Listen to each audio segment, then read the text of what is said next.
Après Hansi Flick, c'est Pedri qui a attaqué Lamine Yamal et son ego. Le Barça est en train de se briser en interne, je vais tout vous expliquer. Pedri a fait une déclaration et franchement, il n'y est pas allé avec des mots doux. Mot pour mot, il a dit: l'année dernière, nous avons tous couru les uns pour les autres, pas pour la gloire personnelle. C'est comme ça que les équipes remportent des titres en laissant leur ego de côté. Et il est juste en train de parler du même ego dont Hansi Flick nous a parlé. Lorsqu'il a dit après le match nul contre Rayo Vallecano: je pense qu'il faut parler de l'équipe maintenant, pas des joueurs. Il n'y a pas de place pour l'égoïsme dans cette équipe, l'ego tue le succès. Et il y a des images qui sont sorties et les internautes ils sont en train de s'acharner sur Lamine Yamal. Parce qu'ils pensent que Hansi Flick et aussi Pedri, lorsqu'ils parlent d'ego, ils parlent de l'ego de Lamine Yamal. À titre personnel, je ne l'ai pas remarqué dans le jeu parce que Lamine Yamal, pour moi, il continue à faire le jeu qu'il nous proposait l'année dernière avec des très bonnes passes et des très bons centres. Mais il y a des regards qui ne trompent pas. Et Rafinha a l'air vraiment dérangé par le fait que Lamine Yamal soit devenu la star de cette équipe. Parce qu'en l'espace de juste un an, il a pris le numéro 10, il a pris les penalties et il a aussi pris la place de favori au Ballon d'Or. Franchement, c'est dommage de les voir comme ça et on espère vite retrouver le duo sensationnel qui nous a fait vibrer l'année dernière. Lamine Yamal et Pedri qui répondent aux déclarations d'Hansi Flick sur l'ego. Lamine Yamal qui dit: je ne pense pas que ce soit une question d'ego, ce n'était tout simplement pas notre style de jeu, nous n'avons pas commencé avec la même intensité qu'à la fin.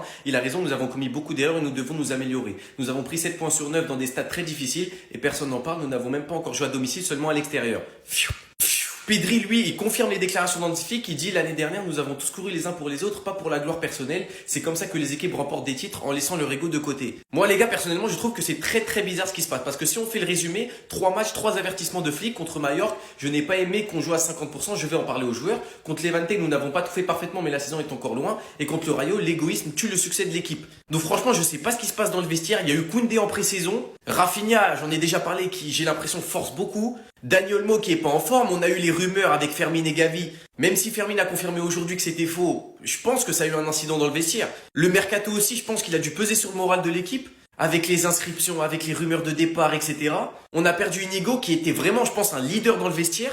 Lamine Yamal, il a raison. 7 points sur 9 à l'extérieur dans 3 stades difficiles, c'est vrai. Mais le contenu, nous, il nous satisfait pas. Donc là, le mercato, il est fini. Là, tout le monde est allé avec son équipe nationale.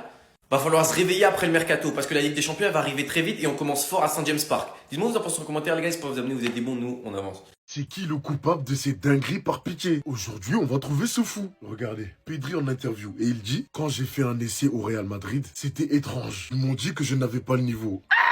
Puis je suis rentré chez moi.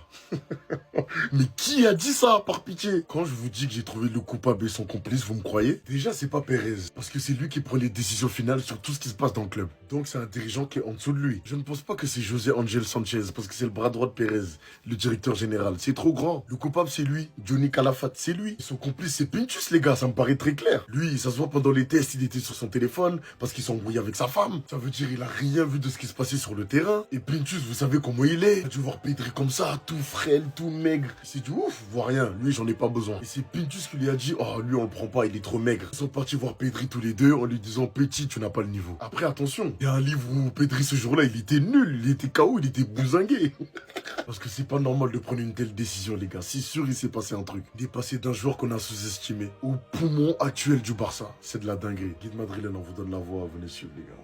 Attendez. Pedri est passé en interview et il a évoqué pas mal de sujets, dont un que je trouve très intéressant vis-à-vis de l'équipe. L'année dernière, nous avons tous couru les uns pour les autres, pas pour la gloire personnelle. C'est comme ça que les équipes remportent des titres, en laissant leur ego de côté. Je vous l'apprends pas, mais comme vous le savez, la saison dernière, le Barça a réalisé une très grosse saison. Avec à la clé la Liga, la Coupe du Roi et la Supercoupe. Et en Ligue des Champions, le Barça est allé jusqu'en demi-finale. Cette saison, le but, ça va être d'aller chercher la Ligue des Champions. Et pour la remporter, il va falloir repartir sur de bonnes bases. Et qu'est-ce que j'entends par bonne base? Le fait de courir les uns pour les autres et non pour la gloire personnelle, comme l'a mentionné Pedri, et mettre les égos de côté. L'année dernière, sur le plan individuel, il y a pas mal de joueurs qui ont réalisé de très grosses saisons, comme par exemple Lamine Yamal ou Rafinha. Et si ça arrivait, c'est parce que ça jouait collectif, et que surtout, ça ne forçait pas les choses. Donc forcément, ça venait naturellement. En tout cas, pour les prochains matchs, j'espère vraiment que le Barça retrouvera la même dynamique que la saison dernière. Comme ça, on pourra tirer le meilleur de l'équipe, malgré certains problèmes en défense. Au passage, voici le calendrier pour le mois de septembre. Valence, Newcastle, Retafe, Real Oviedo et Real Sociedad. Bref, en tout cas, n'hésitez pas à me donner vos avis dans les commentaires,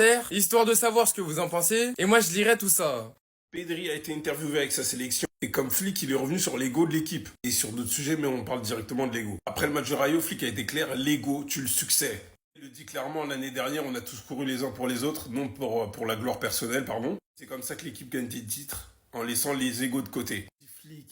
Si Pedri l'évoque, peut-être qu'il y a des questions à se poser. Je ne vais pas certifier, je ne vais pas dire que c'est vrai. On vous aime pour ce que vous avez fait, c'est exceptionnel. Mais les gars, repartons sur des bases. Mais en vrai, c'est compliqué quand tu gagnes de refaire à nouveau en n'ayant pas d'ego. Donc ça se comprend en fait. Et à l'image de Koundé qui va chercher le ballon sur la perte de balle de Modric, c'était ça. Et on va aller tout droit dans le mur. Koundé, on sait pas si c'est par rapport au fait qu'il jouait pas, qu'il boudait. On a vu Olmo qui n'est pas bon. Déjà toi, qui boudait aussi. Ça va finir pareil. Mais est-ce qu'il boudait parce qu'ils sont sortis ou est-ce qu'il boudait parce qu'il n'était pas bon? On ne saura jamais. Mais bon, c'est des attitudes qu'on voyait pas l'année dernière quoi qu'il arrive. Vermine, ta roulette.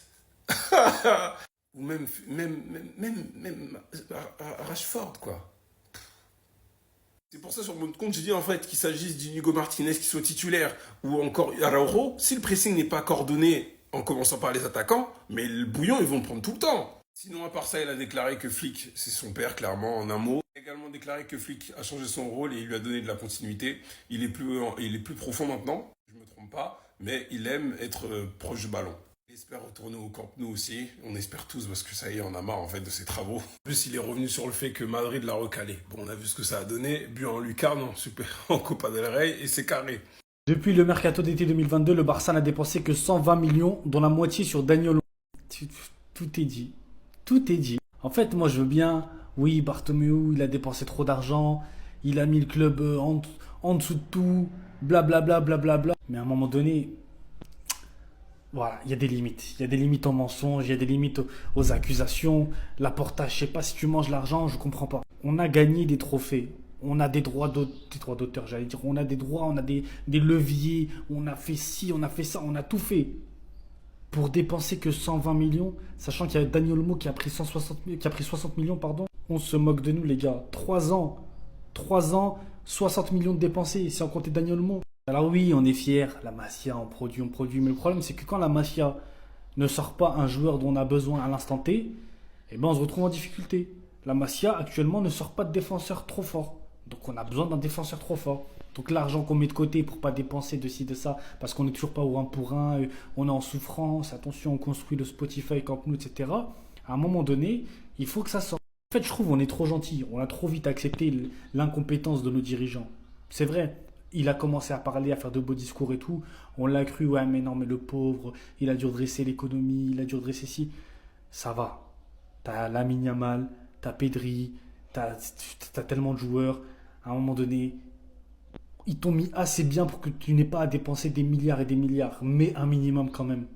Un minimum quand même. Quand on voit le travail de déco, tous les joueurs qu'il a laissé passer et tout, je peux pas accepter. Surtout qu'en plus, les dépenses qu'on a faites, c'est vraiment juste des petites crises comme ça. C'est même pas des trucs qu'on avait besoin. Olmo, je suis désolé, je le kiffe trop, Olmo. C'est un de mes joueurs préférés du Barça. On n'avait pas vraiment besoin d'Olmo. Elle est là la vérité. Ferran Torres, quand on l'a pris, on n'avait pas vraiment besoin de Ferran Torres. Surtout pas à 55 millions. Rashford, on n'avait pas besoin de Rashford là. Pas du tout. On avait besoin d'un défenseur.